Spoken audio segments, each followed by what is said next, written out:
बहुत मजे की बात है। मेरा कहाँ होता था आकाश में, और यही बात करी उसी पर चली कि कौन श्वास होता, कौन किसी प्रकार की गति करता यदि ये स्वरूप आकाश न होता। तो आकाश रसद स्वरूप है, और हम आप नहीं जानते कि आकाश का गुण क्या है।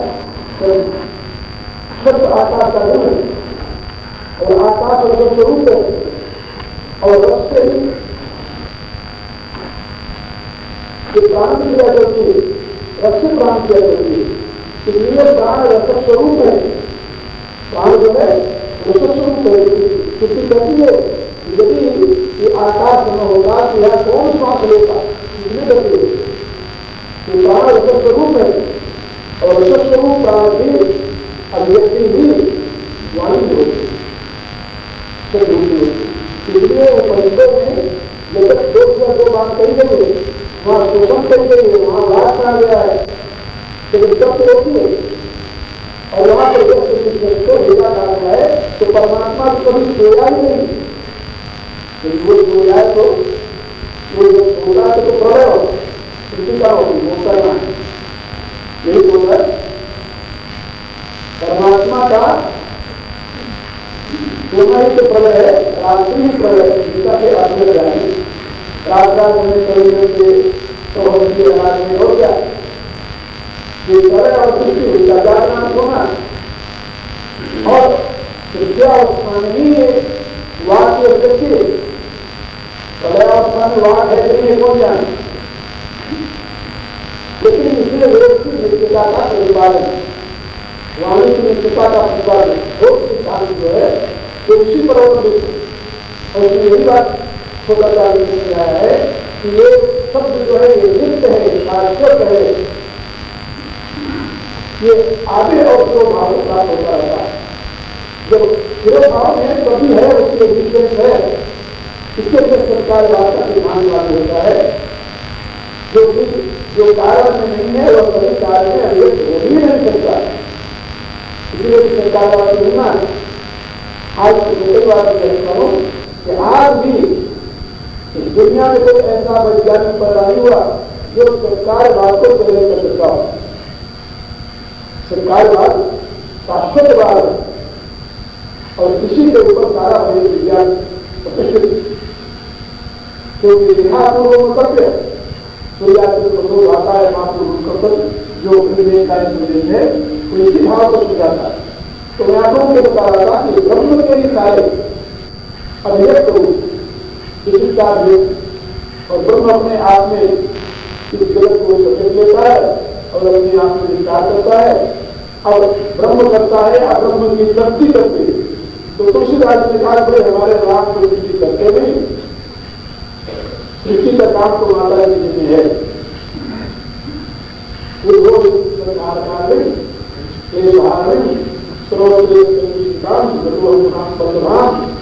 पूजा में हुई बात कही, वो कहता है कि जो जन्मादश देता है वेदांत का सूत्र है वो राम की व्याख्या नहीं करता, तो हमारी विद्या में भी व्याख्या कर रहा है।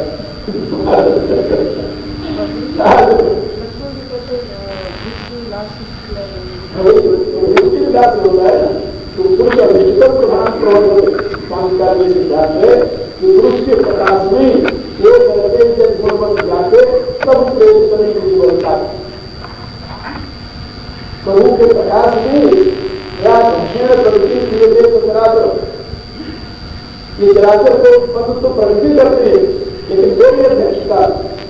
इसलिए ब्रह्म को साक्षी देता तो साक्षी है, देता है, केवल है, निर्गुण है।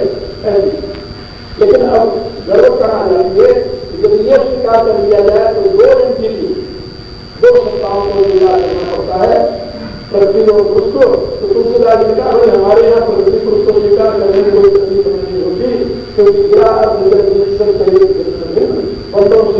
को विजय करते। तो सीता जी जो वो सृष्टि करती है, पालन करती है, पढ़ाई करती है, और ये क्यों करती है का अपने प्रियतम को प्रबोधित करेंगे। विभूति महानारायण क्षत्रिय बात जाएंगे कि अपने प्राणधन प्रियतम को प्रबोधन प्रदान करने के लिए ये महानारायण आंख खोलते हैं तो उसमें वो स्त्री जो है वो अनंत ब्रह्मांडों की रचना कर देती और करके उसके सामने दिखा देती। तो आंख का खोलना और देखना और बंद करे बस एक चीज का होता है।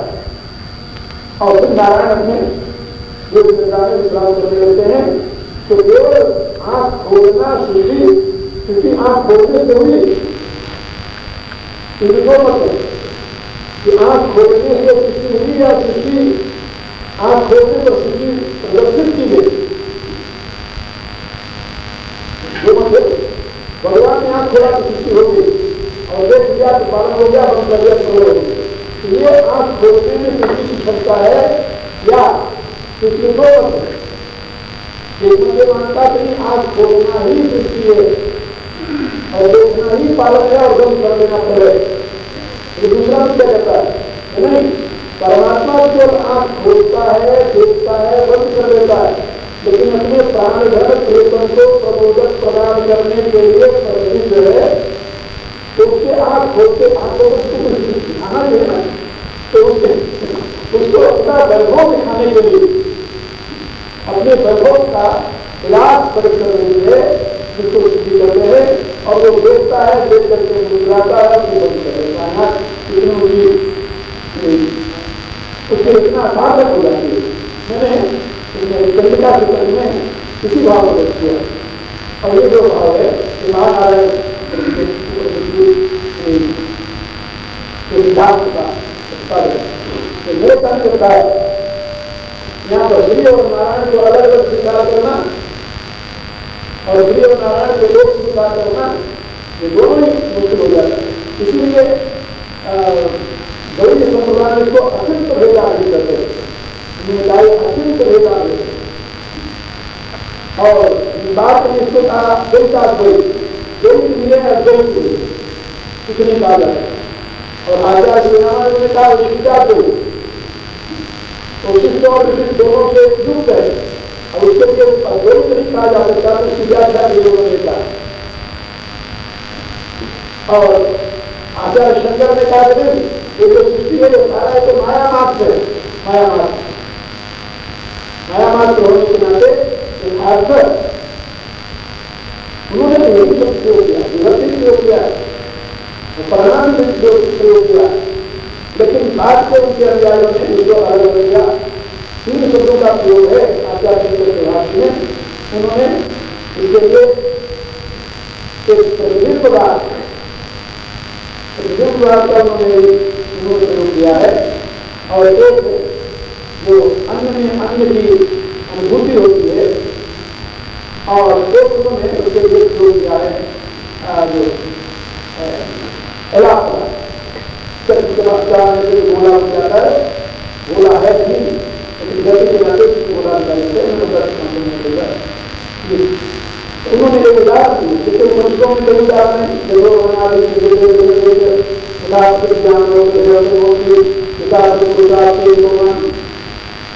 उदाहरण है इसी प्रकार से आचार्यों ने समझाने के लिए अलग अलग उदाहरण दिया है और एक एक संस्था भी दिया इसमें कहीं भेद नहीं है और न इसमें कहीं एक दूसरे का विरोध एक ही तत्व को समझाने के लिए अनेक प्रकार के युक्तियों का प्रयोग किया गया और इसी बात को यहाँ पर गीता के भगवान समझा रहे हैं और गीता की बात समझ करके अब अर्जुन से प्रार्थना करते हुए परम ब्रह्म परम धाम पवित्रम परम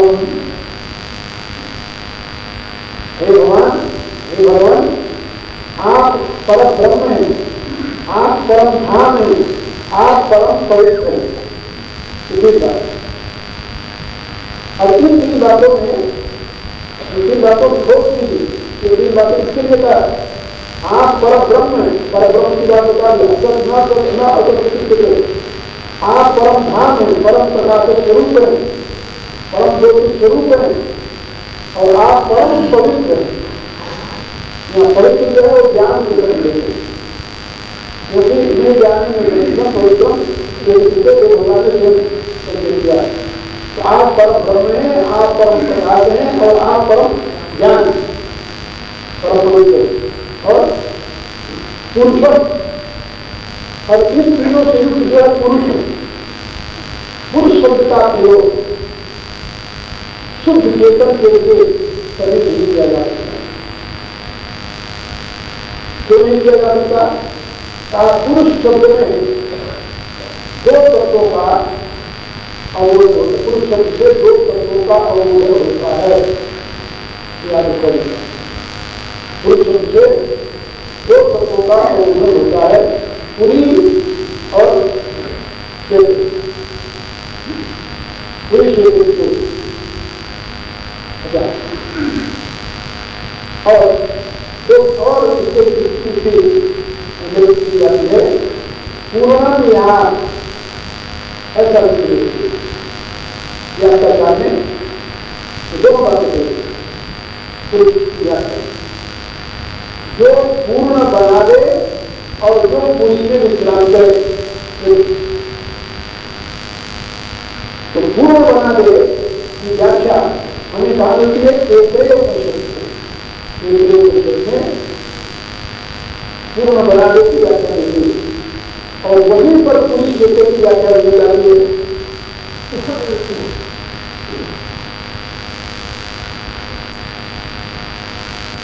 जो होता है कि परमात्मा विराट पुरुष के शरीर से जो देवता उत्पन्न हुए वो अपने लिए निवास की मांग करने लगे। तो परमात्मा ने उनके लिए कई चीजें बनाई, लेकिन आखिर में जब उन्होंने किसी को स्वीकार नहीं किया तो अपनी प्रतिमूर्ति मनुष्य बनाया। उसको देखकर देवता नृत्य करने लगे, आनंद में बंद हो गए। सुतम देवा करके ये सुकृत है, माने सुंदर संस्कृति है परमात्मा की, और वो जिस अंग से जो निकला था उसी अंग में उसने प्रवेश कर गया। मन से चंद्रमा निकला था तो मन में चंद्रमा बैठ गया। भगवान के नेत्र से सूर्य पैदा हुआ था तो सूर्य पुरुष के नेत्र में चला गया, छूट गया। जब सब देवता लोग उस शरीर में प्रवेश कर गए तभी वो उठा नहीं, अपूर्ण रहा, अपूर्ण पूरी बन गई, उसमें सब देवता प्रवेश कर गए, लेकिन वो पूर्ण नहीं हुआ, अपूर्ण रहा, उठा नहीं हो।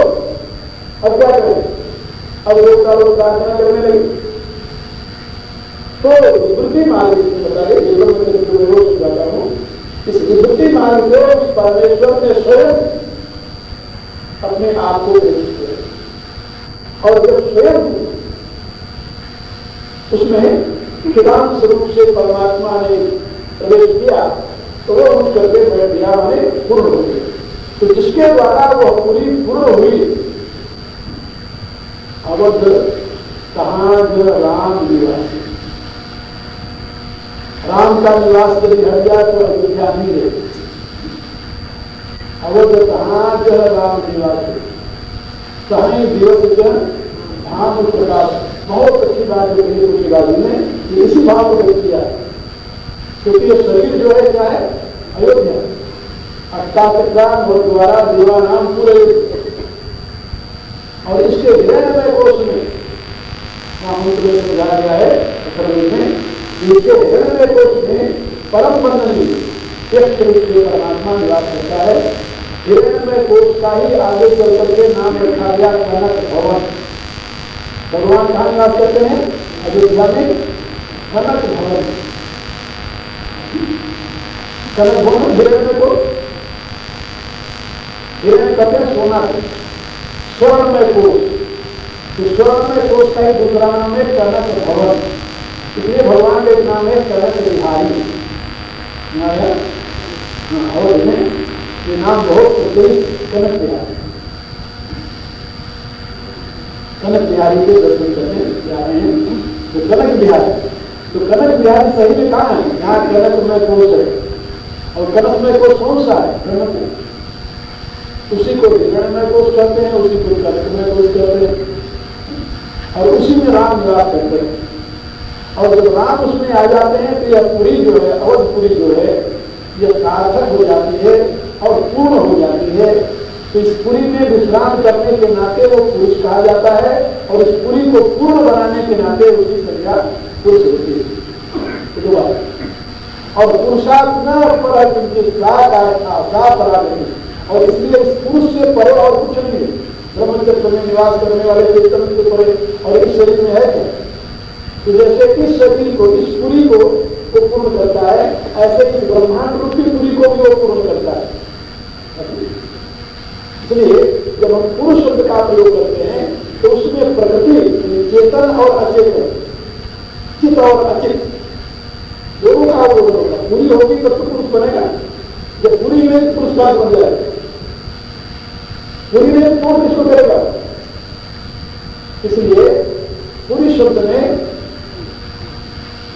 शब्द में अचित और क्या पुरुष शब्द से चित अचित दोनों शब्द का अवरोध हो जाता है, दोनों शब्द ऐसे करता है। तो यहां पर भगवान के लिए पुरुषम, आप पुरुषम माने जैसे भगवान ने कहा था सतत सच्चा हरि, ये अर्जुन सत और असत दोनों नहीं हूं, यहां पूरी भी होती है और ईश भी होती है, दोनों नहीं। पूरी और ईश दो अलग अलग नहीं है, पूरी और ईश दोनों एक ही के दोनों विशिष्ट अभिव्यक्तियां ऐसे आती हैं। पराप्रकृति के रूप में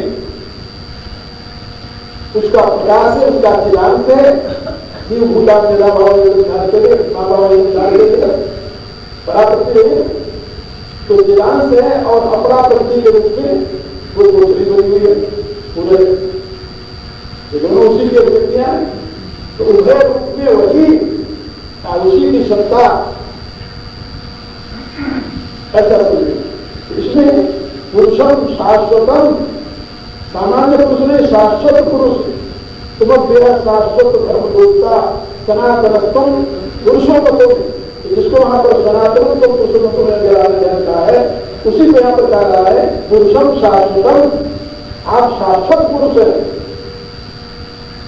एक बार मैंने आप लोगों को कि कोई प्रकृति में पड़ने वाले चेतन के प्रकाश से ही सृष्टि का अनुभव होता है। एक बार हमारे निराकार चर्चा हुई, इसमें बात मैंने कही थी, तो आप बड़े ध्यान सबल ब्रह्म और पर ब्रह्म इसकी चर्चा हुई। तो पर ब्रह्म नित्य है, सबल ब्रह्म जो है वो सृष्टि अवस्था में होता है और सबल अवस्था में। सृष्टि क्या है? माया में परमेश्वर के प्रकाश का नाम सृष्टि। मेरा एक प्रश्न था कि क्या कोई ऐसा समय आता है जबकि माया का अभाव हो जाए?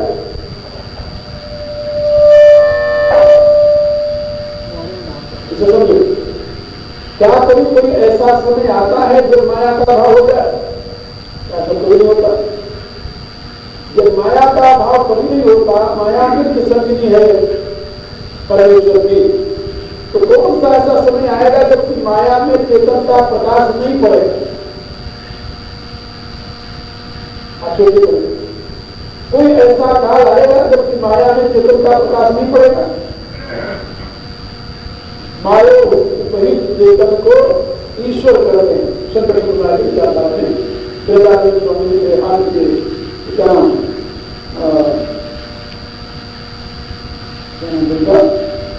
कैसे दिए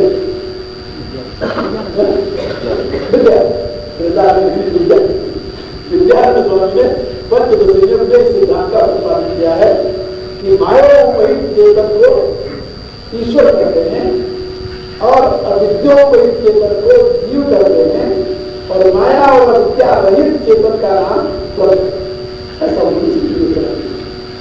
इसलिए ब्रह्म, ईश्वर और जीव ये तो ब्रह्म और ईश्वर के दोनों ब्रह्म के, ईश्वर और जीव के दोनों ब्रह्म के विवर्त हैं, ठीक है। लेकिन क्या कोई ऐसा समय आएगा जबकि मायोपहित ईश्वर नहीं होगा, माया रहित ब्रह्म होगा? माया रहित ब्रह्म की कल्पना की जा सकती है क्या? नहीं की जा सकती। माया ब्रह्म के एक अंश में निवास करती है। माया जो है तो ब्रह्म के एक अंश में निवास करती है। और एक अंश कितना बड़ा अंश है वो कर सकता है।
परब्रह्म परम धामं पवित्रं परमं वा पुरुषं शाश्वतं दिव्यम्।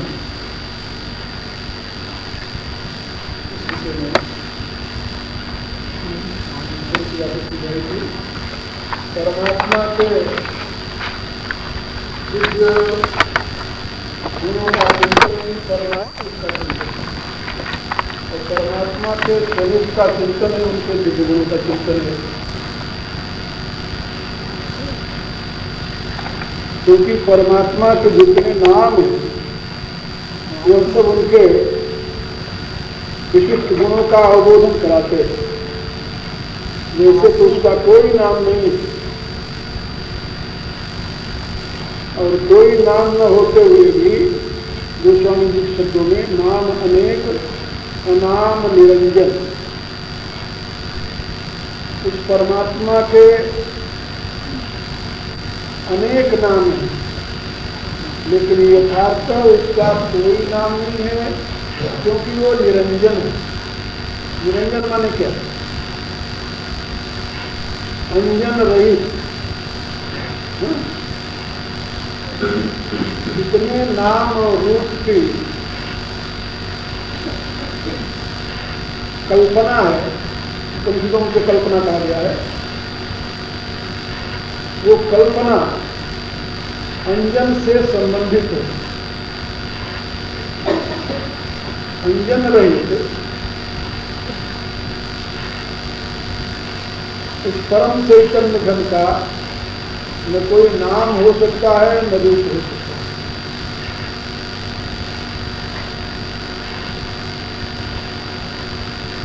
तो बिल्कुल सही बात।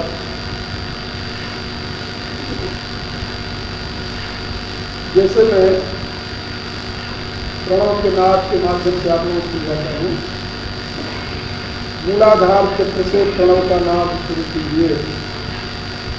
क्रमशः एक एक चक्रों में ध्यान करते हुए इसका ध्यान चित्र हो जाए तो चेतना के ऊपर उठाइए और 8वें चक्र में ब्रह्म चक्र में चेतना पहुंच जाए।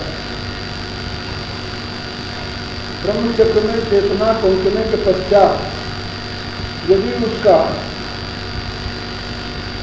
उस चैतन्य घन के साथ एकत्व की अनुभूति हो तो वहां न कोई नाम रहता है न कोई रूप।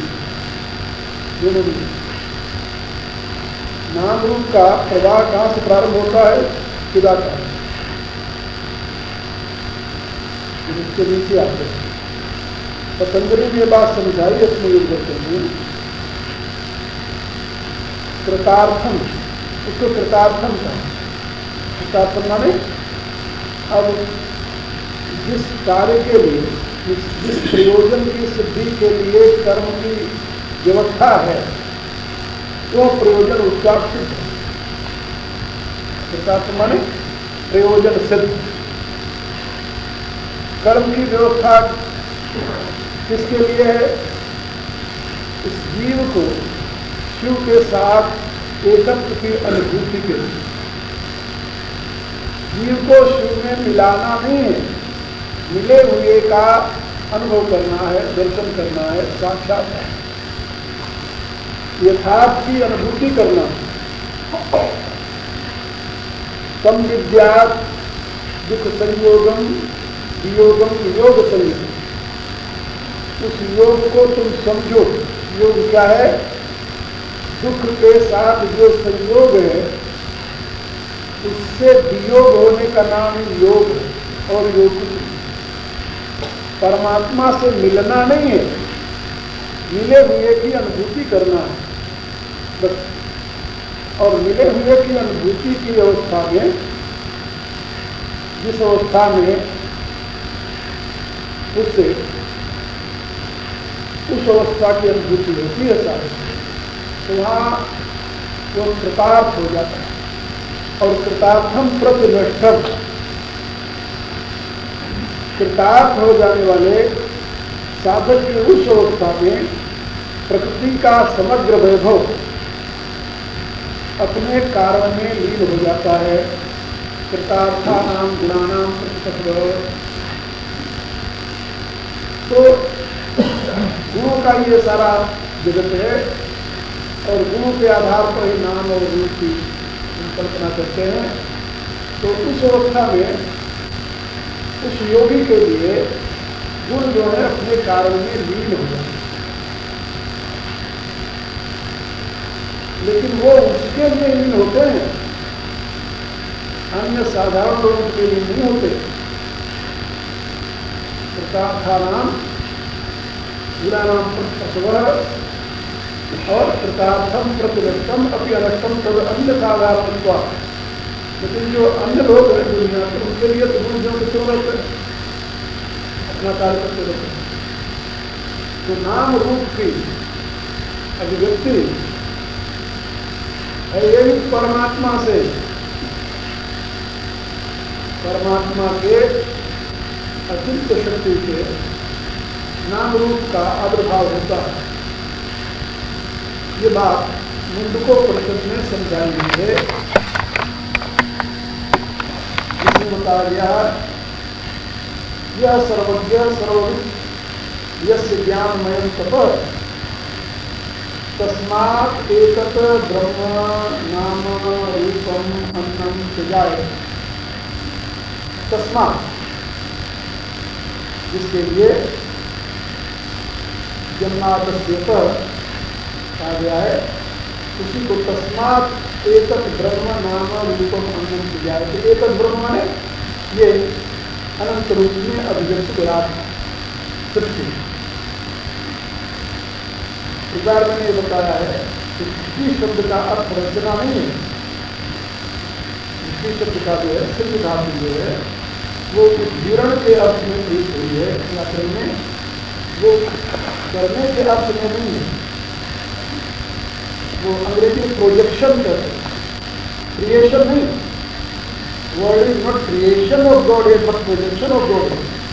ये सृजन है, ये निर्माण नहीं है।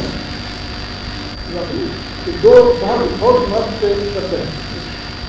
सृष्टि परमात्मा की रचना है या परमात्मा की अभिव्यक्ति। इस विषय में उपनिषदों में सर्वत्र सृजन शब्द का प्रयोग हुआ। सृजते जीवते च और सृष्टवा, यहाँ सृष्टवा तो उसी से बना है।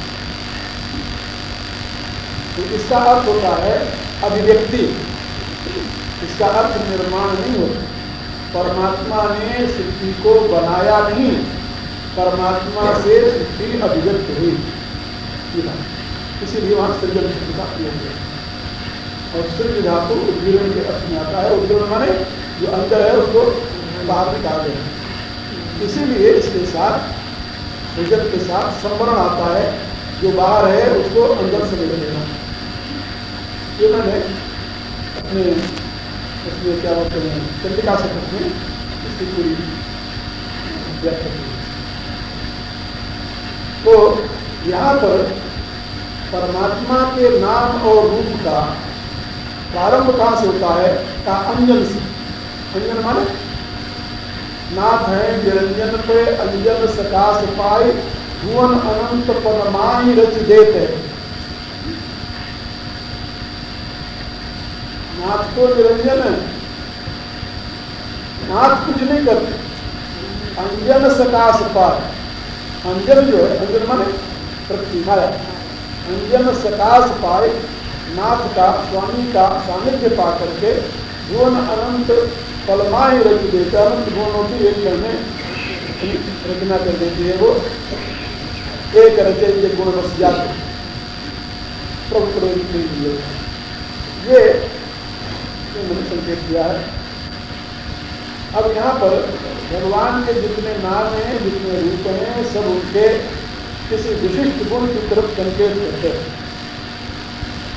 और नाम गुण से रहित जो परम सत्ता है, परम तत्व है, परम परमात्मा है, उसके विषय में कुछ लिखा है। नाम रूप की अभिव्यक्ति जब होती है, जगत जिसे कहते हैं, तो जगत की जब अभिव्यक्ति होती है तो उसमें उसकी तीन अवस्थाएं हैं। तीन अवस्थाएं, अवस्था तो दो ही है, उपनिषदों में दो ही बताई गई है, लेकिन तीसरे के लिए भी संकेत है। और उन्हीं अवस्थाओं को कहा जाता है अधिदैव, अधिभूत और अध्यात्म। मूल में तो अधिदैव और अधिभूत है, लेकिन अधिदैव और अधिभूत का ही मॉडल, एक प्रतिरूप, प्रतिमान नहीं, प्रतिरूप, प्रतिमूर्ति, अनुकृति, ये अध्यात्म है। अध्यात्म ने व्यक्ति, व्यक्ति का रूप है, मनुष्य का, वो भी मनुष्य। एक बात और मैं आप लोगों